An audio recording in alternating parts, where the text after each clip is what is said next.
this nice occasion, please allow me, Putu Sukmadewi, to deliver structure of today's event as your master of ceremony as follows. Opening. Second, speech. Third, main agenda, which is the discussion. And fourth is closing. Let's begin by reciting Basmalah together. Bismillah. Next is speech and opening remark from Dr. Nur Aziza as the head of International Relations Department, University of Muhammadiyah Yogyakarta. Time is yours. Okay, thank you, Dewi and Pak Zain. Assalamualaikum warahmatullahi wabarakatuh. Waalaikumsalam warahmatullahi wabarakatuh. Honorable Professor Alberto Gomez, Honorable Professor Tulus Warsito, the speakers in this discussion, and Zain Maulana, Dr. Ari, and all of the participants, ladies and gentlemen. Okay, when I read the term of reference of this discussion, of this conference, I realized that this topic is very, very interesting and very, very challenging. Thanks to Dr. Zain Maulana, who organized this very challenging and smart discussion. And actually, we never think again, maybe, yeah. At least in the last years about the alternative development and post development, especially after after the United States very hegemon in the world, yeah, after the end of the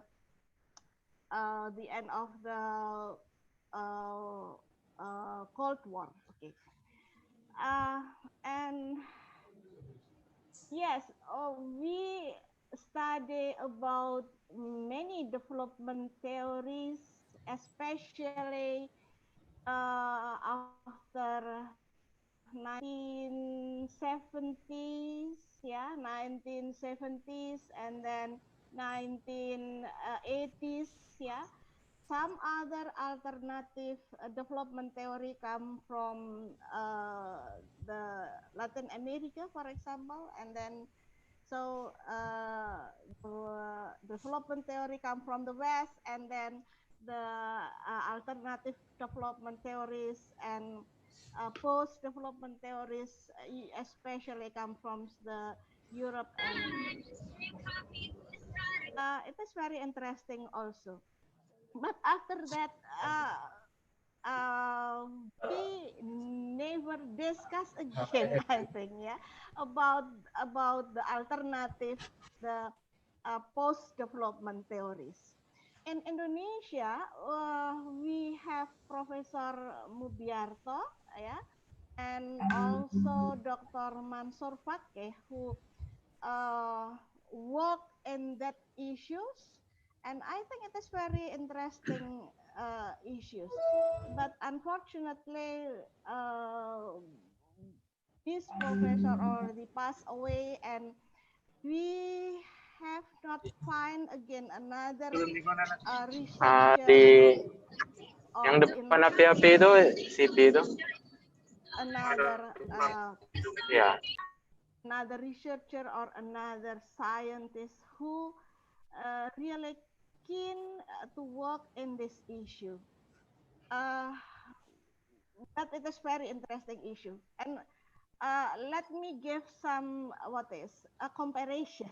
Yeah, that some month some month ago, yeah, in Indonesia we have a very interesting phenomena, especially in the music. in the music area. Yeah, when we have Didi Kempot. Yeah, Didi Kempot is one of our singer and our musician in Indonesia. What is very interesting phenomena from him is uh, he can what he can make the very popular Japanese song in the world. Yeah. Uh, Previously, the Japanese song is that nobody maybe or only some people who sang about the Japanese song, but after he create some song about the Japanese song, but after he popular and the Japanese song become win the war even pop, I think. So it is very interesting.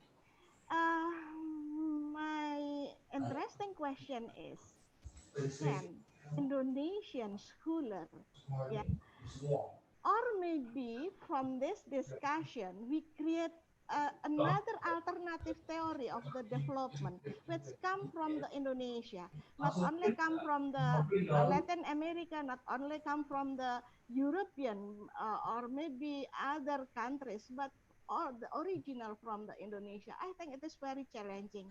So that is why I think I'm very interesting also to join this discussion, and thanks again for Professor Gomez and Professor Tulus for to share the idea in this discussion, and I hope from this discussion we can we will born the new theory which origin from the Indonesia, especially which can contribute the development theory and will fruitful for us. Thank you uh, for this discussion and enjoy the discussion. Assalamualaikum warahmatullahi wabarakatuh. Waalaikumsalam warahmatullahi wabarakatuh. Okay, Bu Nur Aziza, thank you very much for the wonderful speech. Next is we will enter main agenda guided by Ms. Tris Dian Asmawati as moderator. Time is yours.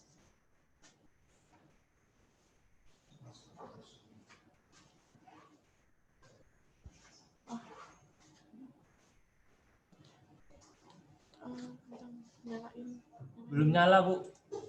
Unmute, unmute. Unmute, Bu. Unmute. Voice. Yeah, okay, thank you.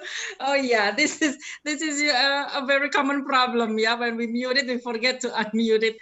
Thank you, Prof. Tulus, Pak Ari. Thank you also the Master of Ceremony. Thanks very much. So, Bismillahirrahmanirrahim. Assalamualaikum warahmatullahi wabarakatuh. Waalaikumsalam.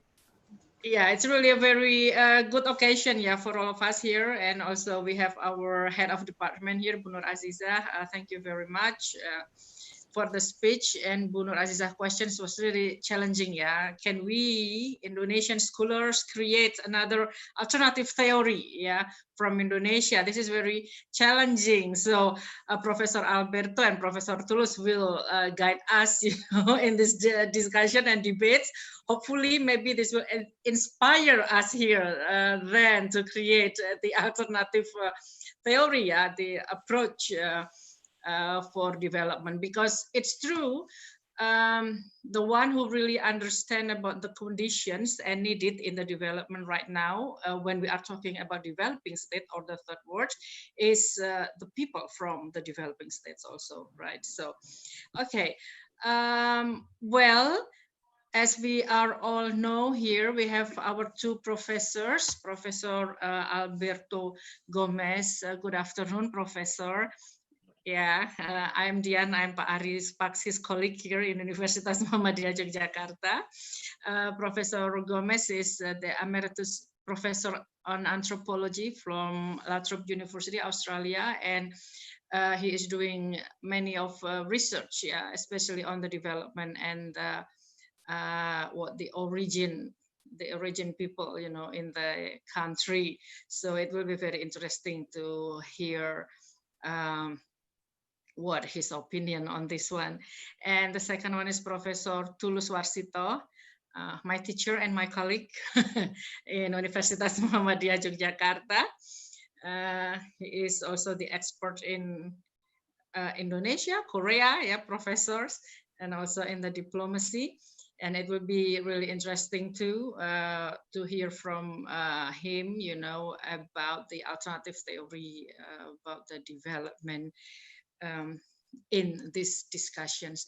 So our time, it will be until 1 o'clock, and now it's about 11:20. So we would like to give 20 minutes for each professors to deliver the materials.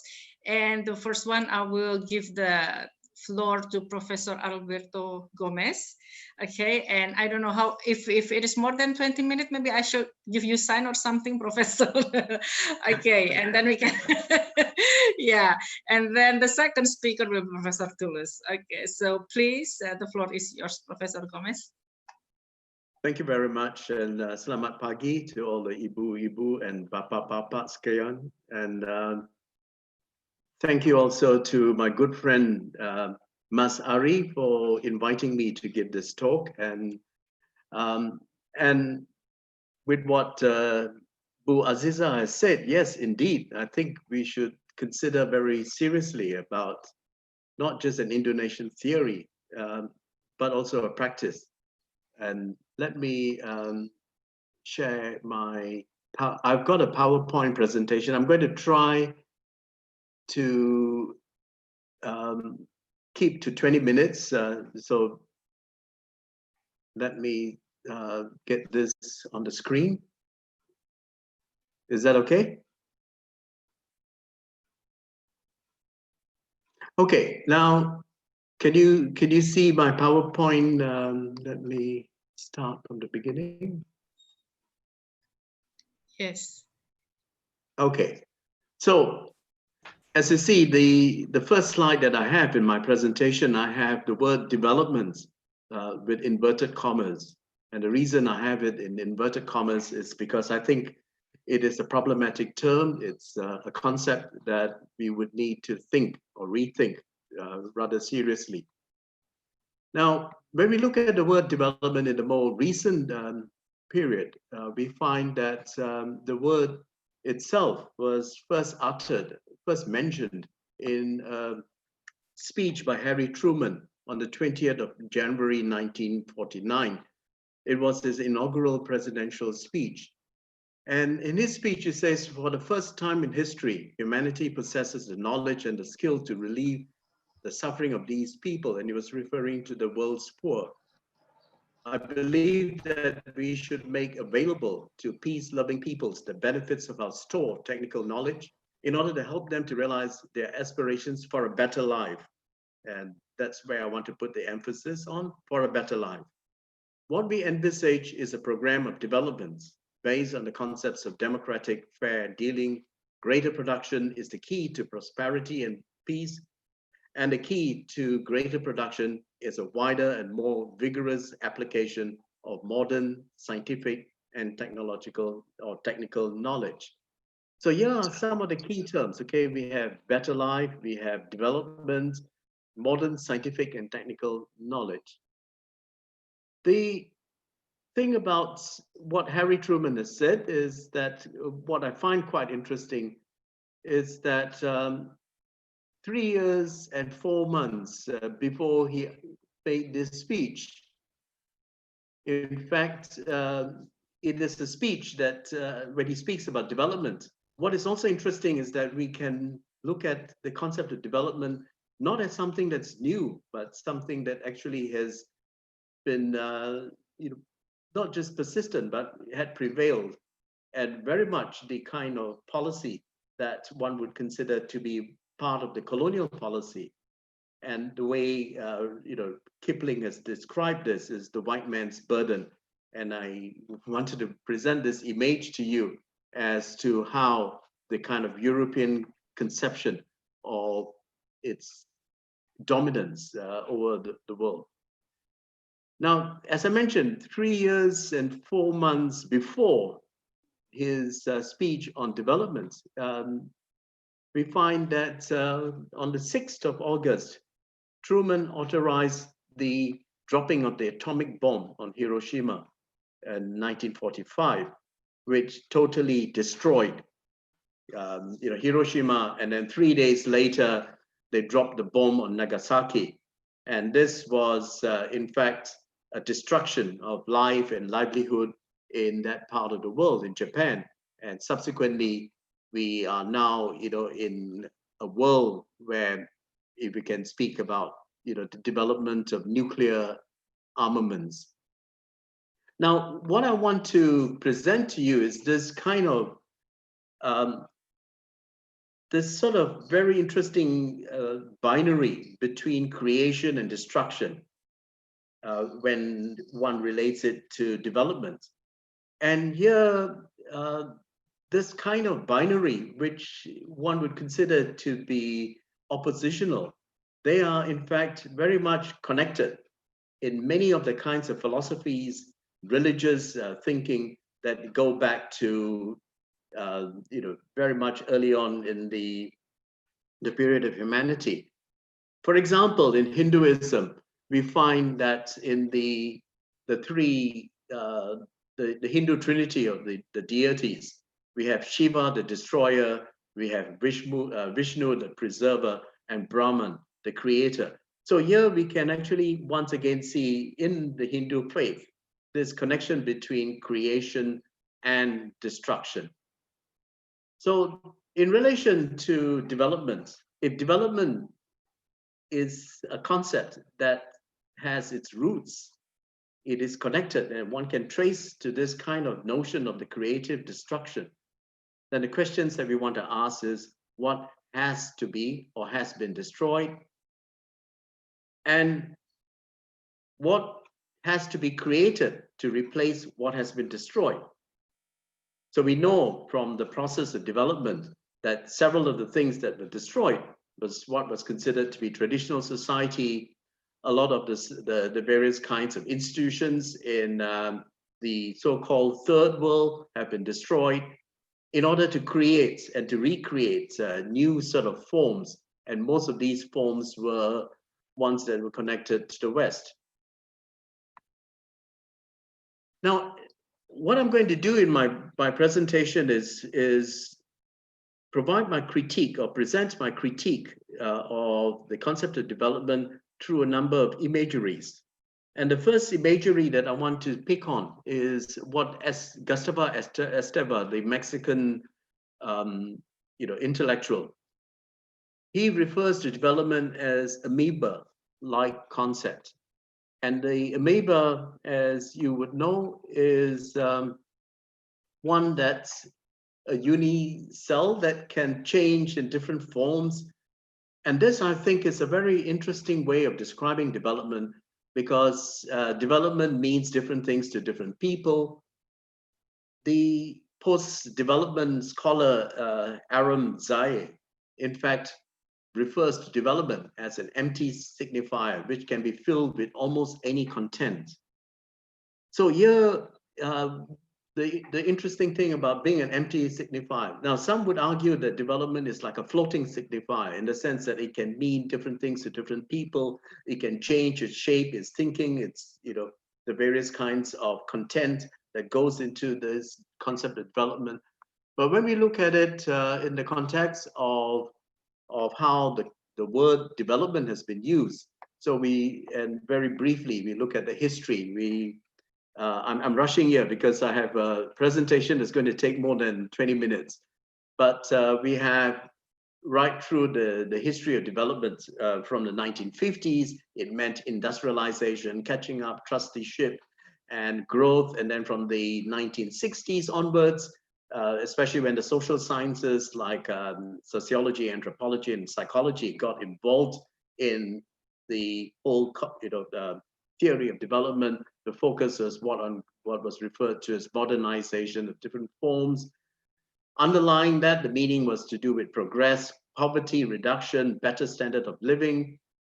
And then the Latin American scholars and ones who were inspired by neo-Marxist philosophy and theory, they referred to development as imperialism, as a form of dependency, as exploitation.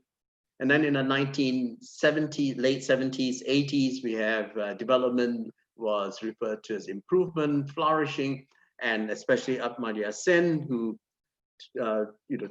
referred to development about as a form of freedom, and what was needed was capacity building. And then we have the neoliberal move, and with the influence of Hayek, and then we Thatcherism in Britain and Reaganomics in US. At that time, in fact, the collapse of the welfare state and the focus on structural reform, economic growth, liberalization, deregulation, and privatization. Then they realized that, wow, we forgot about the environment. And let's, with all the critiques by the various environmental movements, and then they came up with sustainable development, economic growth plus ecological sustainability, sustainable development. The post-development scholars from the 1990s and 2000 and today, in fact, would refer to development as authoritarian engineering, and it's a form of disaster. But when we use the word development, it can mean infrastructure development in the sense of dams, building roads, irrigation, resettlement. It can be, birth control, conservation, microcredit, small enterprise promotion, democratic reform, and counterinsurgency. So all these different things come under the concept of development. So we really do not know, when someone speaks about development, what is it precise, what is it that they are referring to. Now, the next imagery that I want to focus on is on this concept of mirror, because it's very interesting that humanity seems to have this fascination from looking at itself, looking at people. When we go way back, we find that early humans would polish a rock in order to see themselves and to look at their own faces, I would say. But the mirror itself is an interesting kind of concept when it comes to Europe. And here, very quickly, I want to focus on how the mirror, and in fact, the way the mirror is used to look at an alternative world. And here we have the two famous stories of Alice in Wonderland and Alice Through the Looking Glass. So in the story, Alice in Wonderland falls into a rabbit hole, and then through the mirror, she begins to encounter all these different characters, which in fact some have pointed out that these characters really represent the rest of the world. So the Westerner looking at the Westerner, if we can put it that way. And in Alice Through the Looking Glass, she goes into the mirror, and then the mirror, in fact, which is a concept that provides what we call the lateral, the inverted images of someone. So Alice goes into the looking glass and comes across this alternative world. And this alternative world is once again a world of exotic people, but people who are not Western. And here is a commentary, I would say, of how the concept of development is in fact predicated on. It is structured along these kind of thinking, that we have the West, which is modernity, and the rest of the world, which is traditional. And then we have developed and underdeveloped, these binaries. But these binaries are in fact only able to be, I would say, apprehended or understood or appreciated through this mirror. So the mirror, when we speak about development is really mirroring the West. It is, but when we look at the word mirroring, mirroring is an unconscious thing, where we start to imitate and we mimic the behavior of someone else. But here in the case of development, it becomes a kind of instruction and an imposed set of values, an imposed set of institutions and culture onto the rest of the world. And this imitation and emulation through the transfer and diffusion of knowledge, technology, and expertise. And what is interesting about this is that development itself is a continuation of the European colonial past, but it is Eurocentric. And there is authoritarian implications in the sense that the person who has the knowledge is then able to authorize a certain set of knowledges. Now, Jeffrey Sachs is someone who, in many ways, epitomizes this kind of sense of the mirror. And here, what we find is in his statement that he makes in his book, The End of Poverty. He says the key to ending extreme poverty is to enable the poorest of the poor to get their foot on the ladder of development. And the ladder of development, so you have this interesting kind of obsession, preoccupation with ladders and stages, like Walt Rostow's stages of economic growth, and where he sees how all the various societies and cultures and economies and the rest of the world can in fact imitate the West, and ultimately reaching the final stage, the fifth stage in Walt Rostow's schema, which is the mass consumption society. And here we find this evolutionist, Eurocentric kind of thinking still pervades in the various kinds of discourses that we come across today.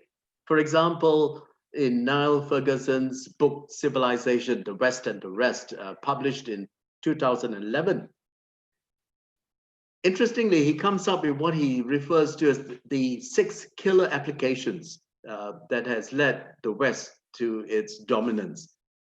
Now, it's a very interesting choice of words, killer applications. Of course, he was trying to be a bit more fashionable and using a kind of a computer jargon to refer to an app that was more superior to all the different apps that we find in the world today. But the 6 he points out is competition, that Europe has become dominant, or the West has become dominant, largely because of its competitive spirit, because of its modern science, scientific and technology. This is what Harry Truman has in fact touched on. The institution of private property, modern medicine, and of course, when Ferguson writes about modern medicine, he gives very little attention to the fact that it was the Arab, the Chinese, and the Indian various sorts of medical knowledges that had in quite a number of ways and in a very significant way influenced and inspired what we call modern medicine today. Consumerism, and finally word ethic. And the word ethic here is something that he borrows from Max Weber's Protestant Ethic in the Spirit of Capitalism, where Max Weber says that Calvinism as a religion in fact promotes this sense of work ethic, as if like people in, say, the Javanese farmer is not a hardworking person or a rational worker, but this kind of sense of the word ethic is only found in the West. So let's look at these killer applications. And how much time do I have, Dian? Sorry. Yeah, Dian. yeah, it's okay. You still have about 10 minutes. Okay. Oh, great. Okay. Okay. Now, that's wonderful. So my apologies that I'm sort of rushing through to get my points across, but I'll come to providing some kind of suggestions of how we can move forward. Now we have Escobar's model of development discourse, and why it is so difficult for us to kill. I put inverted commas. I'm not a very violent person, but I'm using Ferguson's killer applications. How can we kill development? And it becomes really problematic because, as Escobar has pointed out, using a Foucauldian analysis of development as a discourse, he says that we have got these power relations. We have the World Bank, the IMF. We have got the UN, organizations, UNDP, UNEP. We have all these various institutions that provide the representations in terms of who is the poor, how do we define poverty, and all these discourses, and what is development. And these representations then become, imaginaries and identities. And someone who is poor is then identified as such and given all the kinds of attributes and characteristics. And the problem we have is it's very difficult for us to challenge such a discourse is because of the deployment of these various representations in terms of the institutions, professionalization, and the institutionalization of this, right? So we actually, so the interesting thing is that I'm giving this talk to a center that is called the Center for Development. And this is a demonstration of how this concept of development has in fact found its expression in so many different centers and institutions right around the world. And the Center for Development, the centers all right around the world, from the Sussex Institute of Development Studies, and all these different institutions then will construct a reality that we need to have development. So this is how the whole discourse works. But let me then, present a few other images. The other image that I want to focus on is the serpent, which is the water monster in Greek and Roman mythology, the Hydra. So in the Hydra, we find that the story of Hydra is that you've got all this kind of water monster with so many different heads, multiple heads. But every time you chop one head off, it regrows 2 heads. And this is very much, to me, it represents development, because you find a problem with one aspect of development, we chop off the heads, but all of a sudden we get 2 more. And so we have development emerging as civilizing mission, then modernization as neoliberalism, Millennium Development Goals, which is something that was associated with Jeffrey Sachs. And when we realized that those goals were not to be met by the period of 2015, then we have Sustainable Development Goals from 2015 to 2030. So development continues like a hydra. We keep cutting off heads, and then we have a number of different kinds of adjectives that are used. So every time we have a problem with certain kind of development, so whether it's to do with gender, then we have gender and development. If it's not taking into consideration human flourishing, then we have human development. Not, when we have problems with the environment, when we have sustainable development, indigenous peoples are being excluded, then we have indigenous development. Then we have to bring people from the third world, and we have participatory development, then we have inclusive development, and now, the focus is on, let's come up with an alternative development. Voltaire says that the adjective is the enemy of a noun. And Mark Twain says that when you catch an adjective, kill it.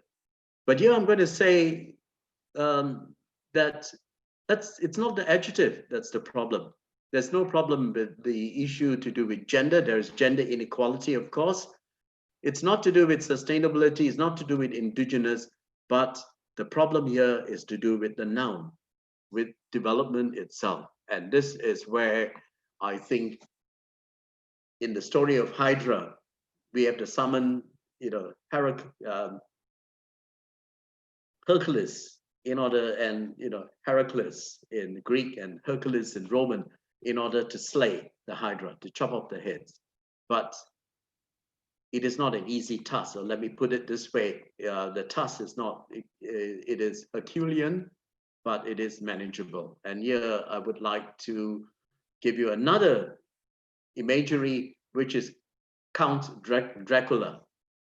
And Count Dracula, the thing about Marx is that he had a fascination for the occult. And when he was not writing all these marvelous books, he would in fact spend a lot of time reading horror novels or occult, novels that inspired by the supernatural world. Now, one of the interesting things about Marx is he says that capital is dead labor, which vampire-like lives only by sucking living labor and lives the more labor it sucks. So I see development as its association with what has been referred to as the vampire capitalism. Development, actually, what it does is that it sucks the blood of the so-called beneficiaries. And the only way, and what it does in the process is that by, like a vampire, and in the story of Count Dracula, every time he draws blood from one person, he in fact turns that person into a vampire. And this is how the whole vampire kind of world begins to get populated and increases. So the question finally I want to present is it alternative development that we should look for when the problem itself is development and the various kinds of imageries that are connected development to? It's like whether it's Dracula or a vampire, or whether it's Hydra or an amoeba, where we really do not know what it means. It's an empty signifier. Or should we seek for alternative to development? Now, the point I want to make is that why do we use the word development when we actually are thinking about social change? So why don't we look at concepts like social change, or in Bahasa Indonesia, perubahan sosial? And what I would say is that this is perhaps something we can talk about, is that the way I see social change, if we want to bring about a good life, we want to have good living, this is what Harry Truman was attempting to do. Democratic fair trading, fair treatment, and all these different wonderful things that are connected to development. But we know that development is a failed project, and furthermore, development has actually brought about greater destruction in the world that we live in today. So social change, there are 4 different aspects of it that I want to very quickly talk about. Instead of sustainability, I would focus on ecological regeneration, how we can give nature a helping hand to regenerate, to sort out the damage that humanity has sort of imposed or has done on nature, on the natural environment. And here, we can look at a range of different kinds of ecological regenerative projects: gardening, planting of trees, and the focus very much is on not living, dominant against nature, or being dominant or being kind of superior to nature, but actually being part of nature.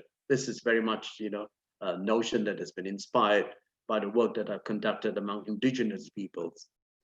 Then we have social justice and equity to deal with issues that are, real issues like gender inequality, real issues like poverty, real issues to do with indigenous inequality, marginalization. All these different can be dealt with social justice and equity. And here, coming up with, real kind of reforms within society to ensure that people are treated equally. And solidarity economics, rather than the kind of economics that we have at the moment that focuses on what has been referred to as oligarchic capitalism, where people matter more than profit. And finally, community and social regeneration, rebuilding of communities, rather than just focusing on the kind of hyper-individualism that we have in our world today. We look at kind of community. Let's look at the COVID pandemic at the moment. I mean, just yesterday, the WHO leader, director, has pointed out that the problem we have now is, vaccine nationalism, where there is competition among different nations in dealing with a virus, where the only way we can, in fact, deal with this COVID-19 and with the coronavirus is really through cooperation and rebuilding communities. Now, this is nothing new. In fact, it is an old kind of long-standing practice among indigenous peoples, like the peoples in South America, like Sumak Kovase, and referred to in Spanish as Buen Vivir, the good life. And what is of critical importance in such kind of Buen Vivir is ecocentric living in harmony with nature. And this, I want to end there by saying that, yes, indeed, let's look at ways of how we can incorporate, how we can bring back, revive, resuscitate, regenerate the kinds of traditional Indonesian cultures, Indonesian ways of thinking, Indonesian philosophies and epistemologies that have been summarily, in a very kind of, summarily, I should say, sorry, I'm rushing and not pronouncing my words correctly, but destroyed through this juggernaut that we call development. Thank you very much. Terima kasih. Okay, very interesting, Professor. Thank you very much. So again, actually, yeah, it's a return also to the people, yeah, in that country.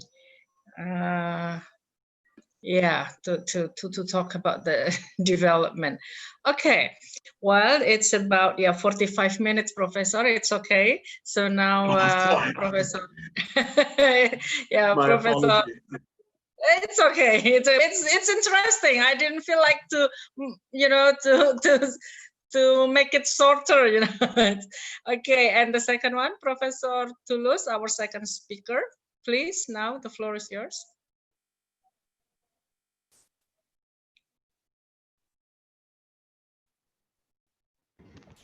Okay, thank you very much. Good afternoon, everybody. Let me set my slide.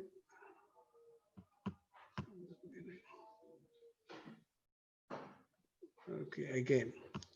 I think from Professor Gomez, we already learned so many understanding of what's called development, from the very wonderful humanistic set of way of living until to the very horrifying capitalist Dracula zombie something. Yeah. Well, that means that there are so many ways we might set the meaning of development. But the main idea of development, the main objective of development is, I think, a change.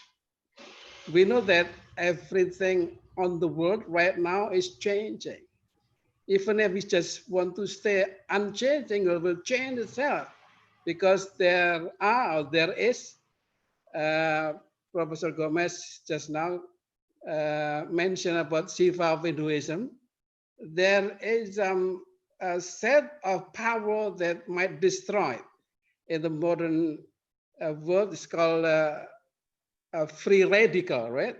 It will change itself.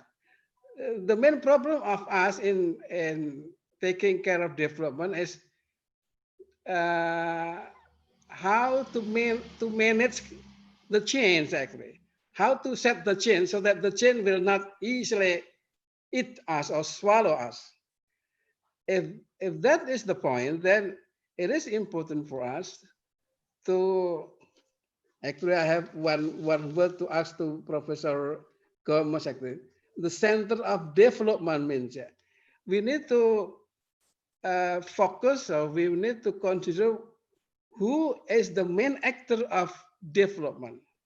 Is this just as a human in general that are living on one planet Earth or anybody as the citizen of a state or who?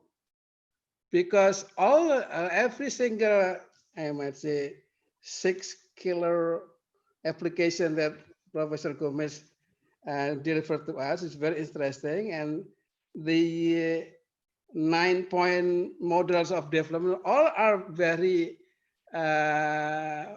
make sense, but that is actually only part of the small focus that we need to understand as scholar. Because if we're not scholar, actually we don't care about this. We were involved in development automatically, whether we consider or not, because world is changing and we are changing. The problem now is to consider how to manage the change. Yeah, and my simple PowerPoint, I think this is the very conventional one and already mentioned by Professor Gomez. I might say that there are two main grand model of development. One is the one which is talking about development in terms of wealth or economic in general, and the other one is in terms of happiness. Although there some other words we can say civilization to so many things. Yeah. But what is going on right now, especially in the forum of international relations, the development is used to a kind of measure the context of state development. In the world of underdevelopment and developed countries, the third world, second world, first world, this means that development is mainly set to measure or to make value of every single state, in which state they are in the track. And if this is true, then it is not fair, because not every single state is in the same situation when they start doing the contest, doing the race. Yeah. Although that we know that usually in the scholar of international relation, when we talk development, then our idea or our imagination is talking about which one is developed and which one is underdeveloped, which one is developing. And then we come into it, what is inside the development? Then we say that development is a kind of panacea. The development is kind of the general medical remedy for the undevelopment. So if this is the truth, then it is very much elusive. Yeah, but this is misleading. Yeah, let me see. The other one, this one here. If this is the one, then the third point, the ratio per capita income between the richest and the less is becoming multiplied. First, in the year of 1920, between the richest and the lowest is said to be 3 by 1, and then let's see, and then until 1997, multiplied between 74 and 1. That means if we said, or if we put the position of development in the comparison of the states on the world, then the understanding of the clue or the model of the development based on the wealth based on economic make the comparison becoming worse. It's because the track is the same, yeah, and then the starting point and the finish point is the same, but the speed and the speed and the age of the state they are different. How can we make the young state, for example, the newly born state becoming the winner? Although that in some case we found that we have the newly industrialized country in Asia, in the case of South Korea, Singapore, Hong Kong, and Taiwan. But that is very, very much an exception. But that means that, let me see. What I want to say is that this is the one that already mentioned by Professor Gomez. I will suggest or introduce this question. If studies in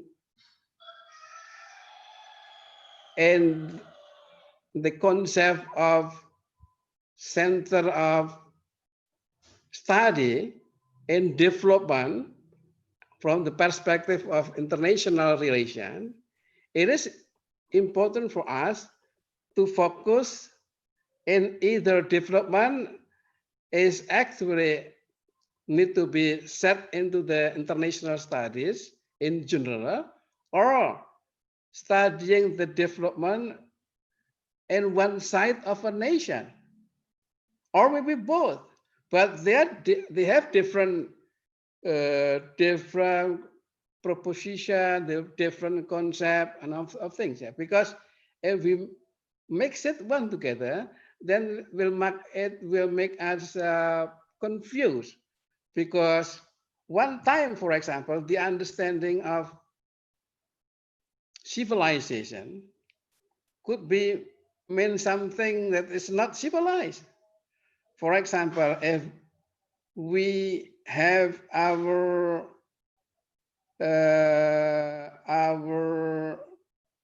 neighbors in Africa, which are living in uncivilized, let's say, to make it civilized, what can we do with this? Do we have to somehow offer changes that get less cultural consideration or what? So this is not so good, yeah. So and here, if once again, if we put the development in order to set the context of the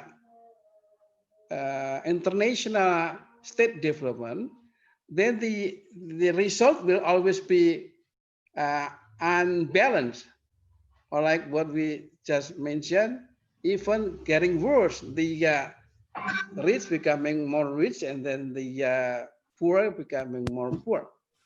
So if that is the point, then we need to have different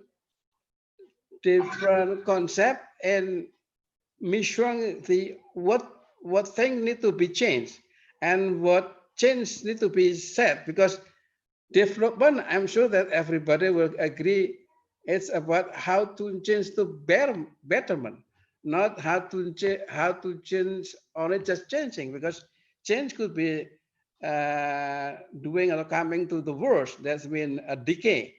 Decay and development is different.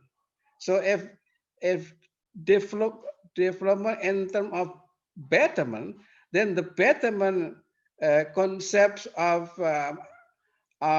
it need to be break down and then to be practically set into the some practical stages of practice, I think. And if the problem or if the focus is to set it into the development of countries, yeah, we need to always understand that development is culture specific. Every nation has their own specific challenges. they have their own solution. So we cannot compare it right away. Although that by universality, there are some grand similarity of every nation, grand similarity of every human, especially to Professor Gomez, who are an anthropologist. That is right, but every single person, every single human has their own specific challenges. They has their own perspective in setting the meaning of life. For example, if we agree to consider that Western or Europe or America is developed, maybe only in terms of wealthy or economic, but not the index of suicide, the index of happiness, like in the East. Yeah.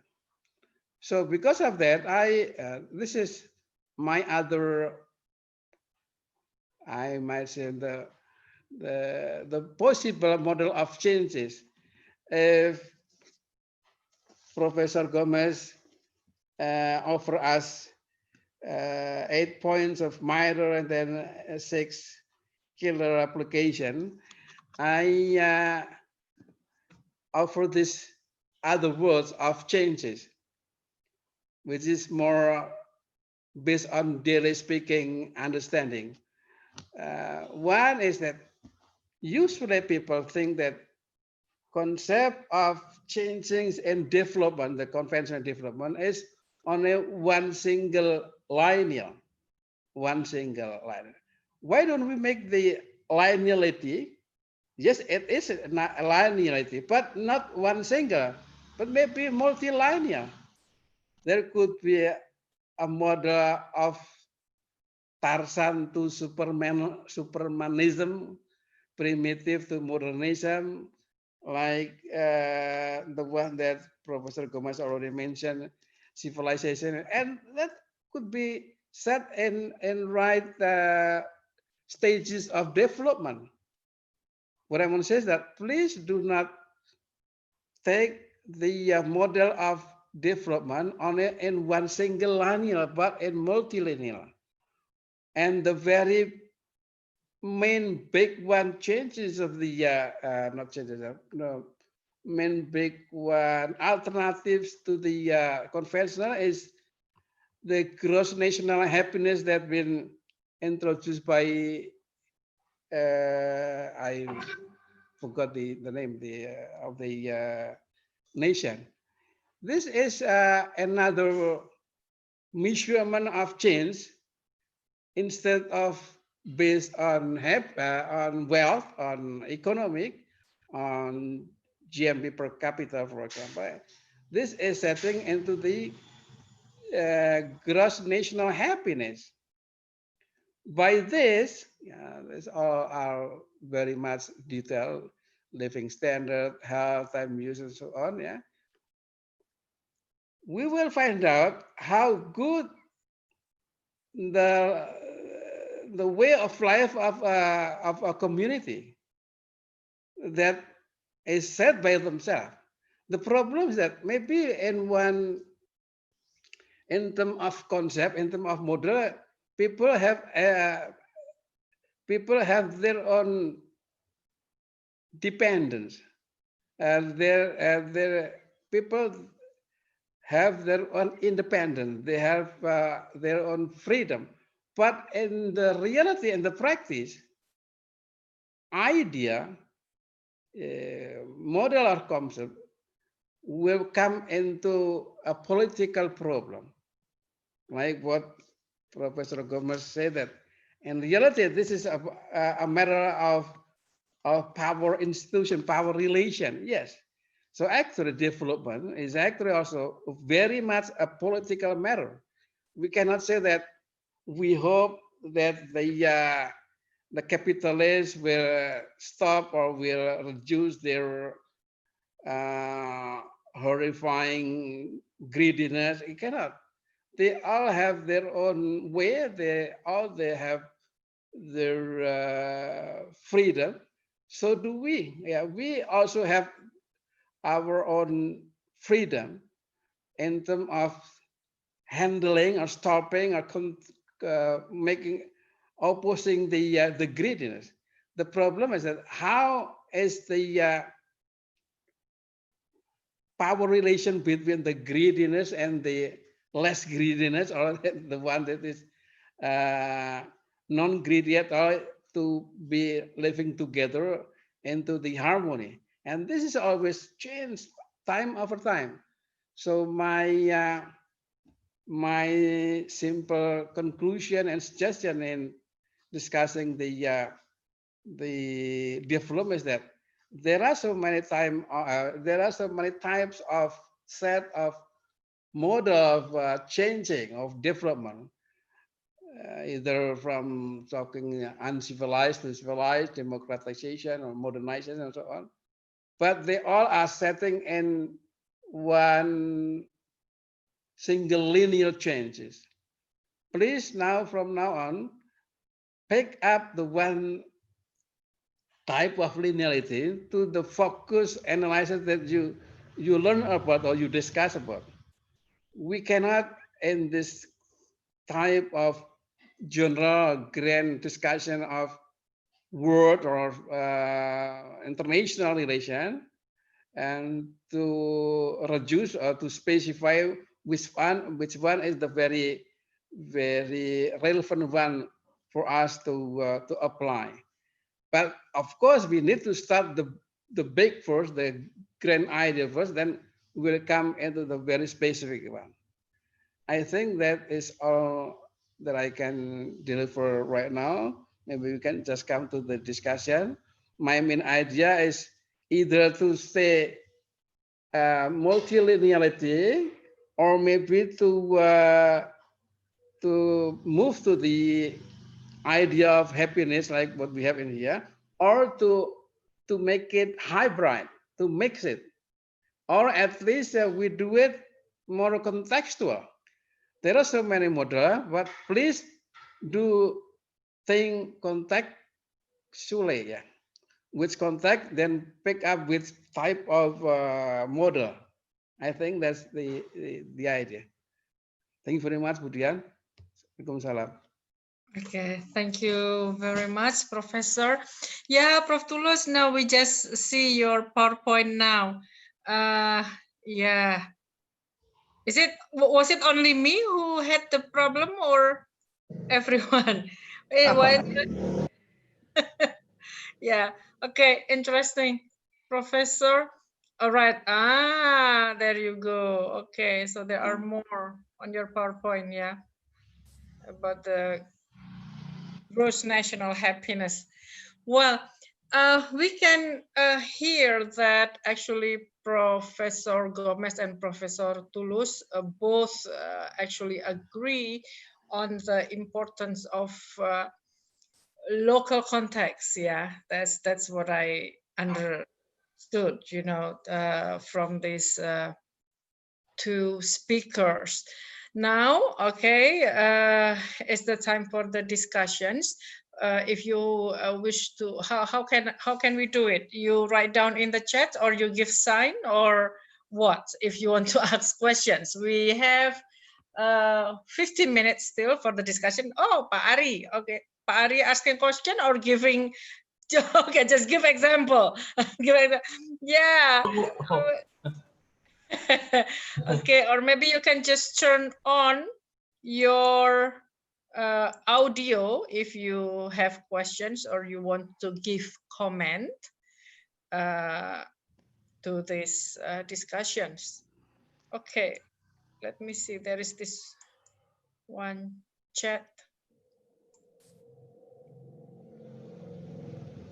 Okay. Oh, Mr. Lee asked us to share the PowerPoint later. So I guess this is for the committee, yeah, Pak Ari, yeah. Can we share the PowerPoints of both of the speakers? Yeah, we'll send the PowerPoint slide through chat box. Okay, thank you. Okay, it's already been done by Pak Zain, yeah. Yeah. Pak Zain Maulana also asked the participant twice to sign, yeah, in the attendance list sheets. If you have not done it, maybe you can do it. Okay, so anybody want to give any comment or questions? Please. Well, actually, you know, to both Professor Gomez and Pak Tulus, well, but I should not ask questions, yeah, because I'm the moderator, yeah. But actually, okay. Well, it's interesting to see the condition right now, yeah. It's really true that we are directed to the West type of civilization, you know, about the value, the, you know, yeah, like in human right, like in gender, we are driven to the direction of the West belief in gender, you know. Okay, so I want to know your opinion on that one, yeah. But there is no this one questions from Mr. That Lee. question, Bu, in the chat box. Yes, yes. How do we bring about change when so many people are addicted to the materialisms offered by capitalism? Very interesting. So this is to both of the speakers. Okay, I will. Okay, okay. Oh, Miss Lee, I'm sorry, Miss Lee. Okay, okay. So it's for both of the speakers. So the first one, maybe Professor Gomez, since you are the first speaker also, please. Okay. The question by Lee is, how do we bring about change when so many people are addicted to materialism offered by capitalism? I fully agree with you, Lee. I think the problem we have, and here very humbly, I would like to disagree with Pak Tulus, because I feel that this whole concept of development has become so dominant in our thinking that it becomes almost impossible. We think it is impossible to free ourselves from it. And what Lee is actually touching on is this notion of addiction. But it's not just to do with addiction to, I mean, when we talk about development, what is underlying this program of change, or this kind of social change, it's not to do with, you know, it's not to do with the kinds of things that you talked about, which I think are really important, like happiness, good life, good living. But it is essentially to do with the promotion, the imposition of a particular kind of economic system that we call capitalism. And there is no different ways of putting this. And I think this is what, you know, from what I gather from implicitly of what, you know, Lee is in fact touching on. Because we find, let me sort of backtrack. If today the United States or Britain or Australia, any of these countries that, and any of the countries in Europe, if today they were to come to Indonesia, let's say the Dutch, if they would come to Indonesia today and they say to the Indonesians, you know, we are a superior power and we are coming here to help the Indonesians to develop. We want to bring about change. We want Indonesians to think rationally. We want Indonesians to have a much better economic system. You will tell the Dutch, you know, go back. We don't want to have anything to do with you, because how dare you say that you are superior to us? And most importantly is that we want to bring about certain kinds of economic practices, economic sort of system, and we want to promote this. We want to promote free market so that you can, you know, basically buy our things, so consumer society, consumerism. And you might turn around and say, no, we want to, you know, we want our own Indonesian way of thinking. But however, if someone from Holland, who is a development expert, who works for the World Bank, comes to Indonesia and says to you, I'm going to use the expertise that I have, all the studies that I've conducted, and here you have a program that is going to make Indonesians eradicate poverty, going to make Indonesians have a good life, Indonesians happy. And you will say, yes, we all want to develop. And this is the problem with the concept of development, because it permits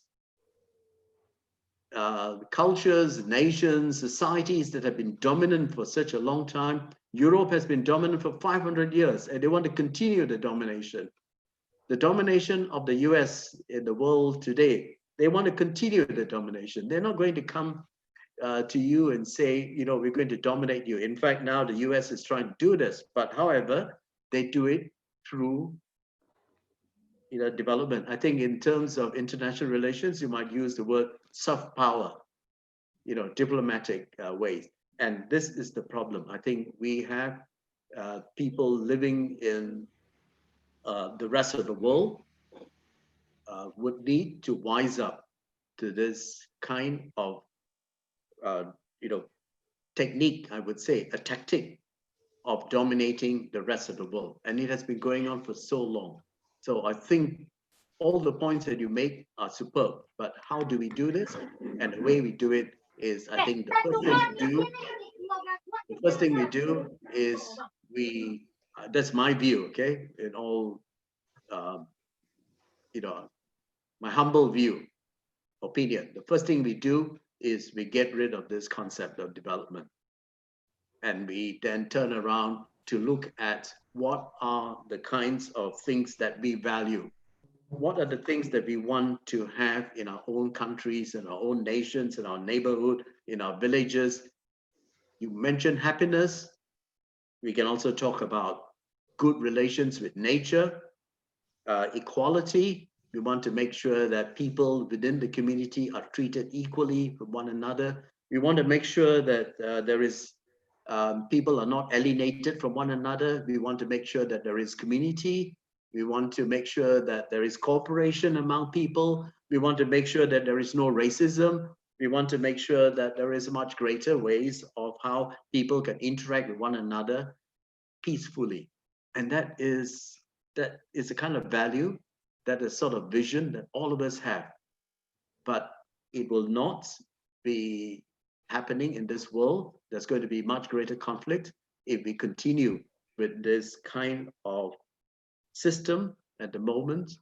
And I'm not just talking about capitalism, but I'm talking about a set of values that Ferguson has referred to as the killer apps. These kinds of forms of domination is something that we have to challenge. And that's the point I'm trying to make. So I think we begin by saying that development is a problematic term, not just a problematic term, it's like a Trojan horse.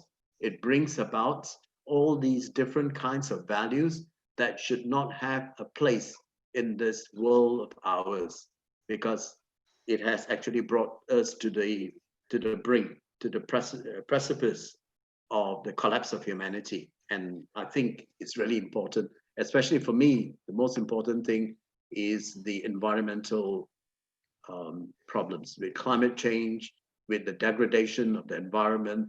And this is going to, we can forget about development because there's not going to be any humanity. The planet will continue, but humans won't, because they're going to really destroy each other. And one more point, sorry, can I just make one more point? Yes, Today we had the COVID pandemic and we have coronavirus. And let me just make it so clear that the reason that we have this virus that is going around creating havoc in all the lives of, whether it's in Indonesia, in Australia, in any part of the world, is because of development. So let's look at it this way. So if it wasn't for development, if it wasn't for sort of certain kinds of the clearing of certain sorts of areas, this virus would not have, would not have developed, I'm in inverted commas. And this is the thing that we have to keep in mind, that if we want to, have a good life, we have to do some soul searching, some rethinking, some kind of, new imaginaries, think of new ways of how we can build the world. And I'm sorry, Lee, I'm not sure whether I've answered your question, but I kind of got carried away. Okay, thank you, Professor Doris. And Tulus? Okay. One thing that need to be considered is that right now there is no single state that is 100% purely capitalist, or even there is no single state which is 100% purely socialist or communist. Like in the case of the US, for example, which is considered as the champion of the capitalist free market, they also have the anti-monopoly bill. So that means that in a way they have somehow a kind of a break of a reduction of liberation. In the case of China, for example, they clearly, openly declare that they have one country, two system. So in terms of this polarity of model of development, I think there is no single real extreme. They all are mixed. The difference between every single state is the composition between the range of capitalism and range of socialism. For example, in the US, maybe still get more high level of capitalism and liberalism, of course, and get less level of socialism, kind of communism, let's say. Yeah. But in Indonesia, it's the other way around, because we're still poor, so we get more socialism, then get less capitalism. That's one thing that we need to somehow, if not just straight away to agree, then to think about and to clear it up. Second, actually, either in capitalist state, no state wanting to neighbors to stay poor. Every state want to be dominant, yes, domination, like what Professor Gomez mentioned, yes, politically domination of one of the national interest, national passion. Whenever one state possibly to be dominating, then they will do. Yeah.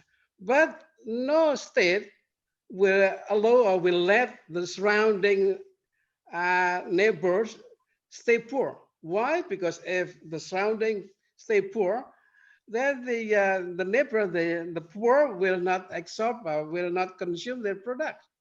For example, I'm sure that Australian won't let Indonesia stay poor, for sure. Because if we're poor, then we will disturb, disturb or make problem with against or toward Malaysia, Australia. I think Australia prefer to have us a little bit more wealthier rather than getting worse, right? So what I want to say is that if we believe that there is no single state that is clearly, purely 100% capitalist or the other way around, 100% socialist, and the reality is the mix, then what we need to do is to what you call this, to shuffle or to what, to arrange or to match, to manage the recipe, how much combination of capitalism and socialism, and that is somehow, in my opinion, in my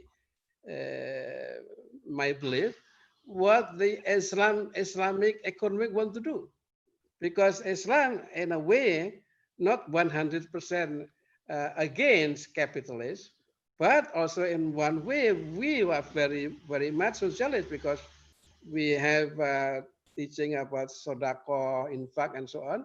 But we also have a way of selling, of trading, a little bit like capitalism. So the idea of mixing, of combining, of hybridizing is the one. Yeah. But we cannot just say, okay, mix. We need still have to find out how is the composition of the mix, and that it takes time to find out which one might be taken and how much and when and how, and that is very political. We cannot say that development is only a matter of individual choices of way of life, like what Professor Gomez introduced to us, that development is a matter of social changes. We might like to choose one type of development, but others, our neighbors, our community, might take another things. So we finally need to adjust each other. And that is the reality. We cannot somehow control or lead, except that if we have a domination, and if we dominate others with some power, then we could somehow drive the model for the community. Otherwise, we cannot. I think that's the point. Terima kasih. Terima Okay, kasih, Bu. thank you, Prof. Tulus. Yeah, since you were mentioning about the Islamic economy, yeah, and then the mix of all of this, it actually you are what is it? It's a bit answering Mr. Sorry, I think it goes. Wait a minute, because there was a questions on, yeah, the alternative on the oh, where is it? I lost it. Wait a minute. Yeah. Okay, from Mr. Alexander Horstman, he asks, do you think that religion, for example, Islam, offers an alternative in development thinking? Prof. Tulus, you have a bit touched. Yeah, somehow. Yeah. Yeah, somehow a little bit. Yeah. Somehow, yeah. Indirectly. Okay. Okay, so actually, Islam has alternatives, yeah, in development thinkings, yeah.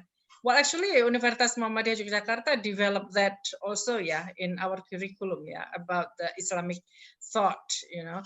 Prof. Gomez, would you like to give your comment on this one? On which one, sorry? On the alternative from religion, the give alternative in development thinking.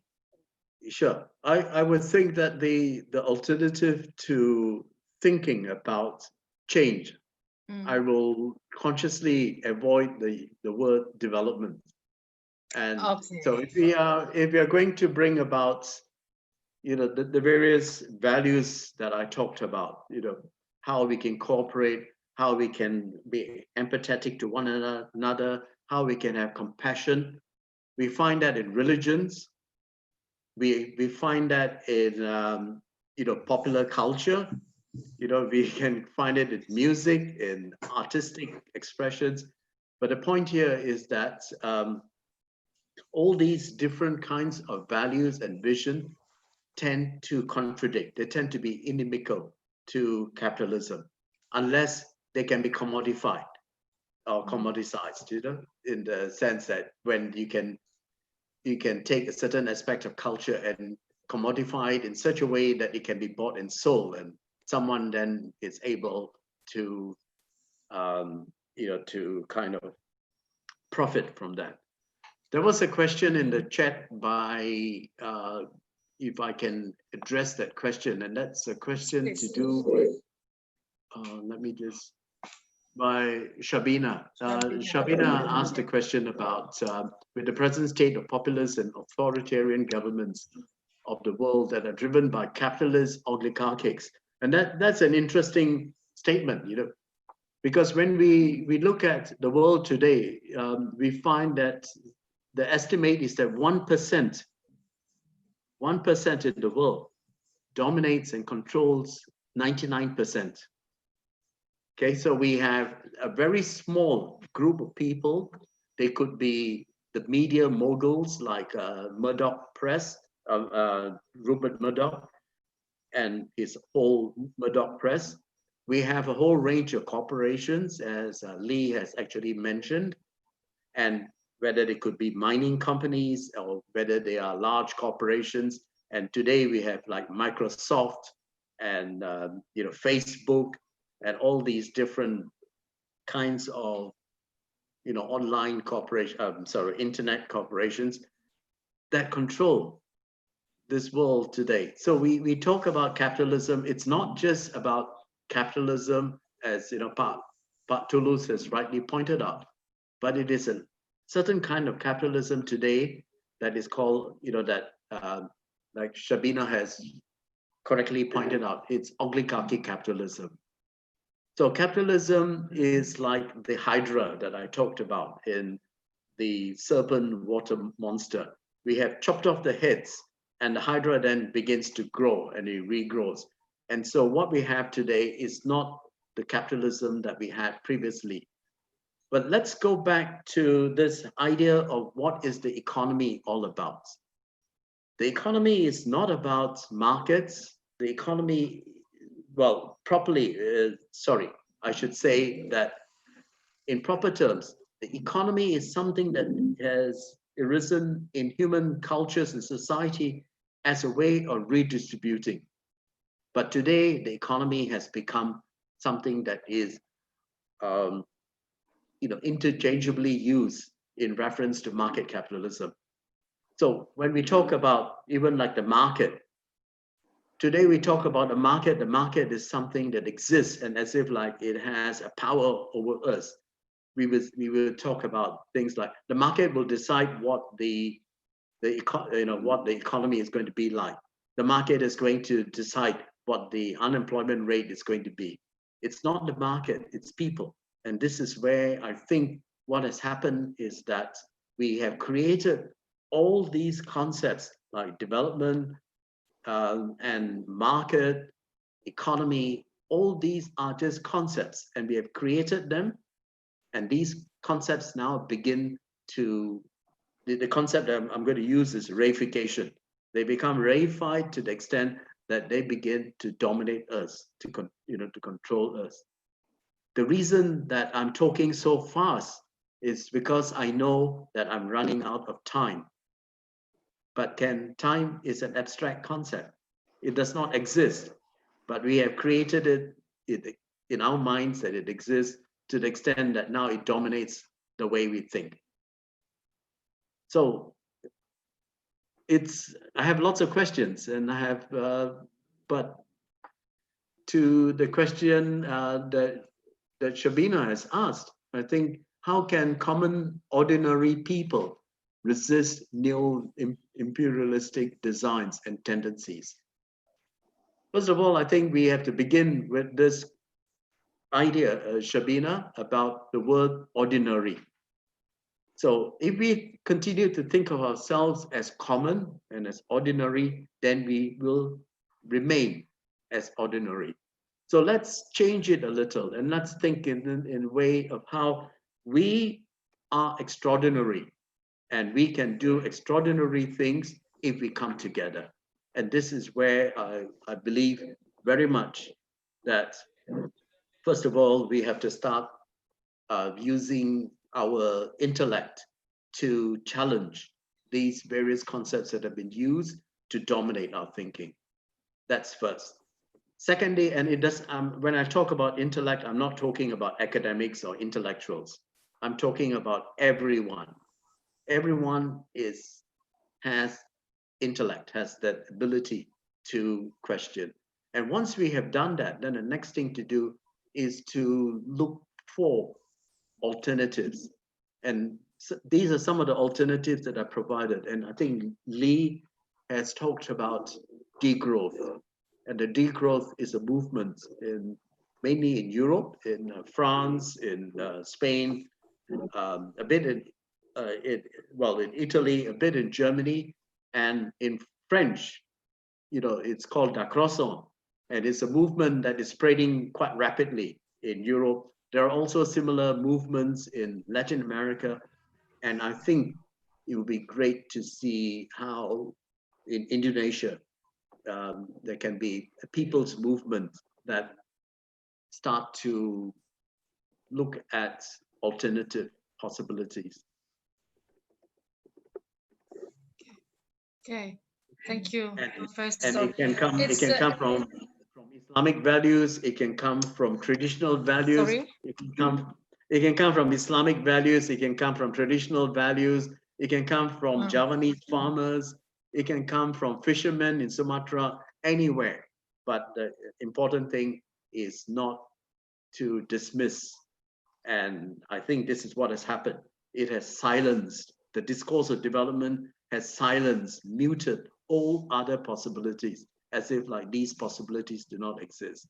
As my friend Boaventura de Souza Santos says, that we think about capitalism as if capitalism has no end, that it cannot be ended.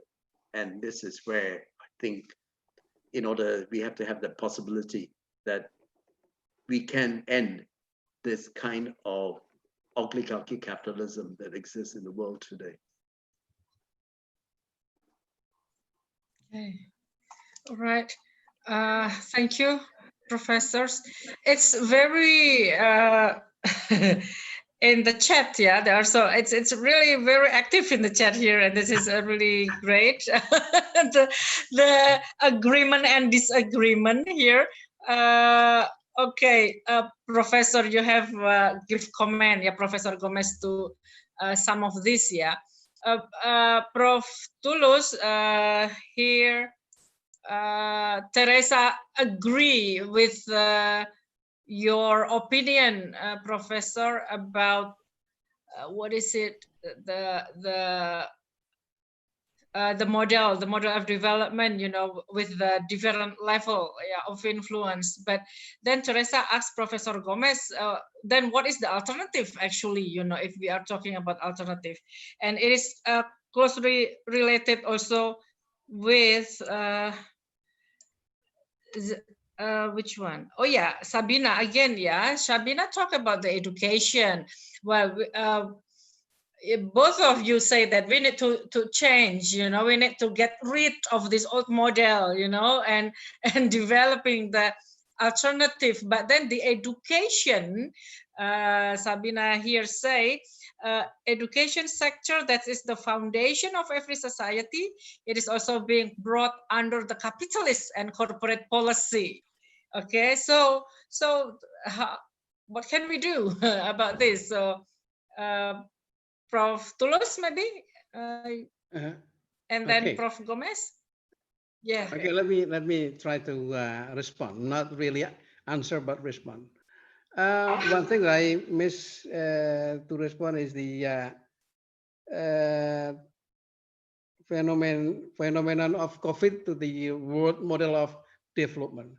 In my opinion, COVID makes us a kind of customize the starting point of change to overflow the world right now and right away, straight away, and we have to just do it.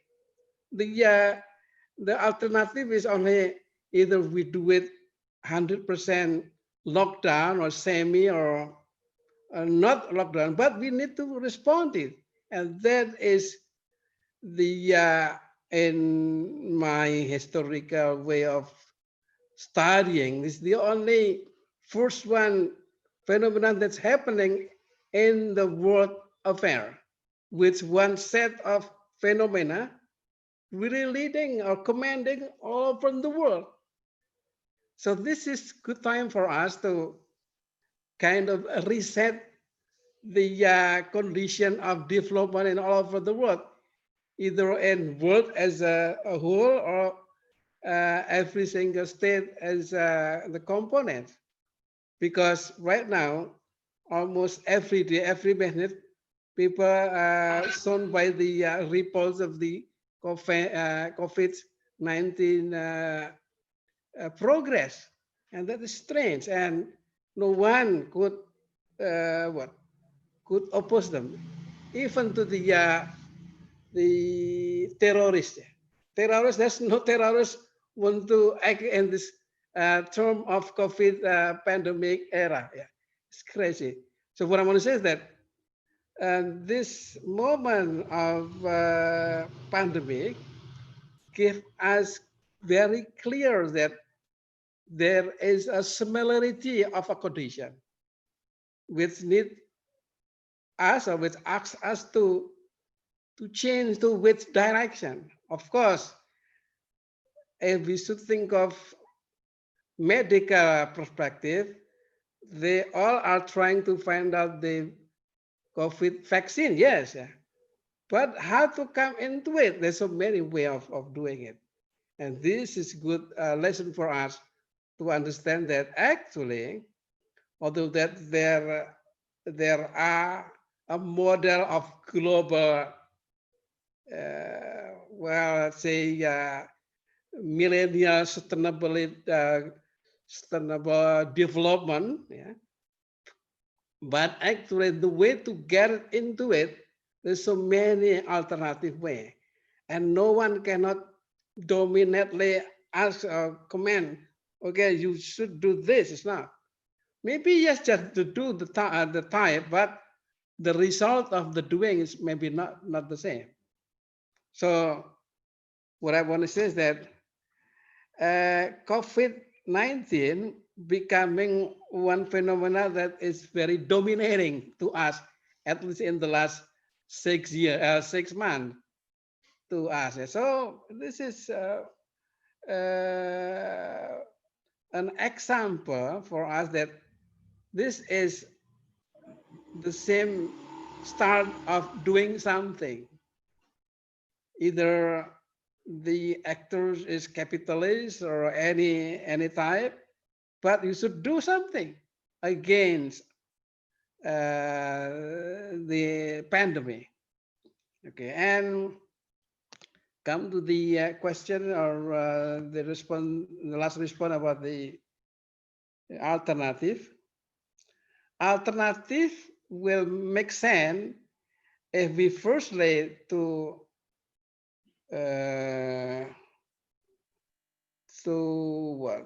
start or to treat.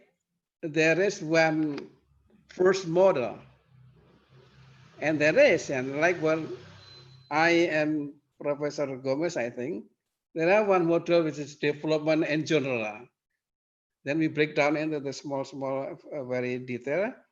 And usually for a scholar, we've been addicted to understand, to absorb, to internalize the concept of development only through either capitalist, socialist, not others. And now we have to understand that, yes, that there are grand design, but the grand design is not applicable to all the situation. So we need some reason to apply it so that it can be working in the practice. Otherwise, idea, concept will stay as a concept.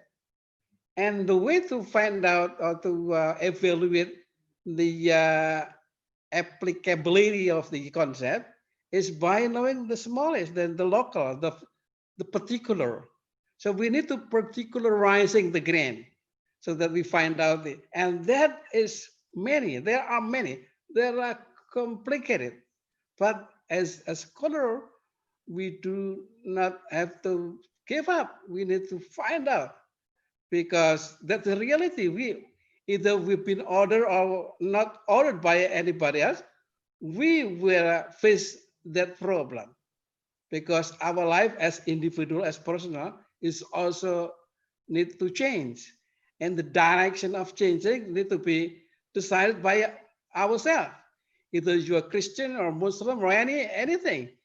And the decision of direction is actually the your attitude in knowing and understanding the development. And that is inescapable. So we avoidable. We have to do it. But please treat the grant as the starting point, but the real applicable thing is depends on the many things after that. That is my point. Terima kasih. Okay, I've got three, I think I see three questions, one from Teresa and one from Zanisa and Shabina. So let me very quickly respond to Teresa. And essentially the question at the end is, but can we have an economic model that is kinder? She gives the example of the Nordic model, which doesn't forget that development should be people-centered. Now, my quick question to this is, my quick response to this is that why do we privilege economic? Why has it always got to be an economic model? I would, in fact, suggest that we should have a social model. And perhaps, Teresa, this is the reason that there is no chance of me getting a job in the UN or a job with the World Bank or any of the development organizations, because the focus has been, in fact, hijacked by the economists to the extent that there is only an economic model that matters in the world today. So we have to emancipate ourselves from that kind of thinking, and the focus should be on a social model that's kinder, empathetic, that's compassionate, that focuses on equality, that focuses on social justice, and that is what the point I'm trying to focus on, and not looking at development, because development is really a field that tends to be centered on economies or economic systems rather than, and even if you try to make it participatory or inclusive by being people-centered or focusing on gender, the problem still hangs.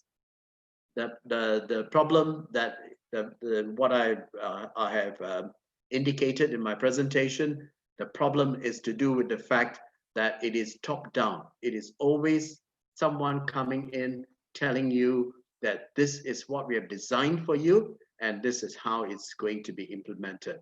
It has to be a social model. And the social model is not something that we have to create or invent. The social model exists, it's there. It has been there for all this while. And it's just a matter of revitalizing this social model. To Zanisa, this is essentially the issue with sustainable development goals. As I gave in my previous talk in Malaysia, that we should discard the whole idea of SDGs, because there is absolutely no way that we are going to solve or deal with ecological problems from the capitalist market focused neoliberal perspective. There's absolutely no way. It's an oxymoron of trying to come up with sustainable development, as far as development actually equals economic growth, and sustainable is wanting to keep this system going. And how can we keep this system going when in fact it is essentially the economic system that's destroying, leading to ecological degradation, destroying the various kinds of ecosystems that we have in the world today. So this is just not possible. And that's why my model that at the last slide that I presented, I focus on the 4 different aspects of social change.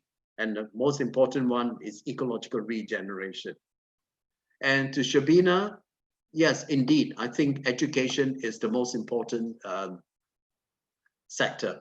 As all of us who are involved in whether at the university level or teaching school kids, I think it's really important to change the thinking of the young people the people who in fact will inherit this planet to ensure that they are able to emancipate themselves from the kinds of thinking that exist. It is not easy, largely because the various people that design, as you pointed out in the context of India, the new economic policy of 2020, the very people that have designed such a policy, the ones who are trying to implement such policy, they have not been able to escape the way of thinking that has existed for such a long time. So there has to be some way of how, as Paulo Freire has referred to as the pedagogies, new pedagogies, pedagogy of the oppressed, or his more recent one or subsequent work is the pedagogy of hope. And this is where, you know, we need to look at new forms of pedagogies. And I've spoken about that in Malaysia as well. And I think finally, Lee, yes, of course, social slow movements. Now, there are so many of these movements that are going on in the world today. I'm even a supporter of Extinction Rebellion, because I think sometimes when people are just not going to adopt or think about the different kinds of possibilities in this world, sometimes we need to as you know, as Naomi Klein has presented, that we need, in the context of neoliberalism, the shock therapy. We need to have the shock therapy in our world today in order to try to change the way we think. And this change has to be, we have to play a part, I think, all of us in in our own sort of educational sort of educational roles that we have. We have to play a part in trying to change the thinking of people, and especially to discard, as I presented in my talk, we need to have someone like Hercules chopping off all the heads of the Hydra. We need to have someone who is going to put a stake in the heart of Count Dracula to ensure that vampire capitalism is dead. Okay, so and this is where I think all of us have to play the role. And the first thing we have to do is to, rethink development. So maybe Center for Social Change and International Studies. I'm just. Yeah, great, Professor. It looks like most of us agree with you. Yeah, it really depends on the people. Yeah, again, change on that. Prof Tulus, I guess we only have 5 more minutes. Professor Tulus, do you have anything to say? Yeah, Any I comment? have some very short suggestion that if you or if we as an individual to be question about the development, we just feel free to choose anything, because any choice will take your own cost. But whenever you be a leader of a state, leader of community, leader of a class, you need to have better reason, better logical understanding to your choice, to your point, toward the alternative, to the optional or possible model of development. But once again, if you do it as an individual person, just do anything, because they all have advantages and disadvantages of the idea. It depends on it. But then, for example, once again, if you be a leader of class or society, or moreover as a leader of state, then you need to understand your citizen, your people. How can those people understand and then could easily absorb the idea of the model? Otherwise, useless. But as a model in the class, all are advantages, I think. Yeah, I think that is all. Terima kasih. Assalamualaikum warahmatullahi wabarakatuh. Okay, thank you, Professor. And Professor Gomez, the closing remarks or already? Yeah, very quickly, you have I said think it, yeah? I think the people who are in fact sitting in corporations, who are the ones who have come up with the grand design, Pak Tulus, they want us to think of ourselves as individuals. And this is the hyper individualism that we have in the world today. And that's why if we continue to think ourselves as individuals rather than as members of communities, and essentially what I'm trying to promote and advocate is that we go back. Why I love Indonesia is because of the sense of community. There is such a strong, when I go to Yogyakarta, I go to Maliburo, and where I go there, I see that people are there, they are interacting one another. There is a sense of community. They all get along, okay, along the Kaki Lima. And this is where we don't want to lose that. And I think this is where I think we need to regenerate, we need to revive, and in fact, support these kinds of communities, and that eventually they will, the communities will pass. So my last word I want to say is that, the alternative world is not just possible. The alternative world is here. She is, as Arundhati Roy says, she could hear her breathing. Okay. All right, great. Thank you, Professor. So that's conclude our discussions today. Well, actually, if we have more time, yeah, but now we have to close this.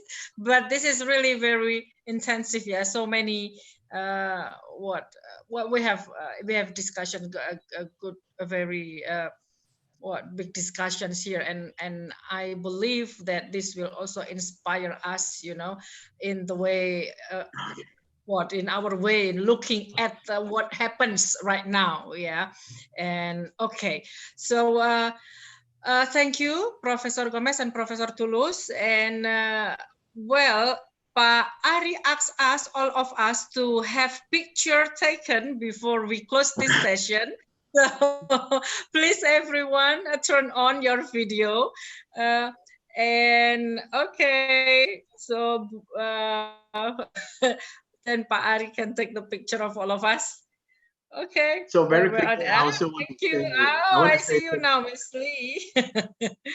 Right. Very quickly, I Great. want to say, can I say terima kasih to my good friend Mas Ari? Thank you for always coming to UMY and always ready to to give your thought, ideas about different ideas of development, of debate. Okay, great. Thank you. Thank you. Okay. Yeah, You are like Okay, Pak Ari, so have you finished taking the teaching picture? stuff. Okay, I'll take picture now. So okay, 1, 2, 3. Okay, 1, 2, 3. Thank you, everyone. Okay, thank you. So yeah, see you. Bye. Nice to see all of you, and then we got all your details, emails, and we'll inform you if in the future we got another discussion or agenda, talks, with various scholar from different university in ASEAN or in different part of the world. Thank you again. Thank you. Bye-bye. Thank you, Bu. See you later. See you. Thank you, Pak Gomez. Yeah, thank you. Sampai jumpa lagi. Sampai jumpa lagi. Yeah. Okay, bye. Bye.